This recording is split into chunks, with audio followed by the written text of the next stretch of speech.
Jutro, hvala vam što ste došli, ali evo da prokomentarišemo da se saga gondola juče završila, a sada ste mi rekli da ste vi svedočili početku. Da, bila je to neka takozvana omladinska radna akcija koja se zvala Zlatiborska moba. Znači, pošto je tadašnja ministarka građevine faktički saplitala čitav taj projekat, iako to državu nije koštalo dinara, to je finansirala sve opština Čajetina. I onda su Čajetinci organizovali, pozvali su građane Čajetine, ljude koji se zatekli na Zlatiboru, novinare, da pre 3 godine prisustvuju takozvanoj mobi, gde su sa volovima, plugom zaorali tu prvu brazdu koja je išla trasom.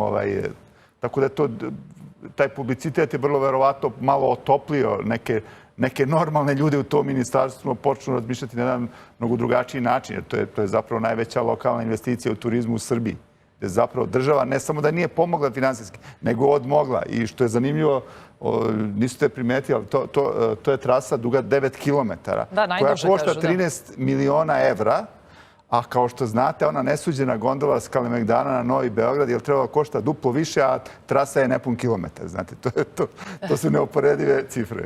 Da, ja sam mislila da ćete uporediti sa Stefanom Nemanjom. Dakle, on je negdje oko 9 miliona. Ne, ovo mi je lepše, slađa mi je, zato što je, mislim, smešno je premostiti, treba vam 2 stuba, dakle, pređete samo u reku i to je to. A ovdje imate, znači, 9 i nešto, 9 km i 100, znači od centra Zlatibora gore do skijališta Tornik, da. Da.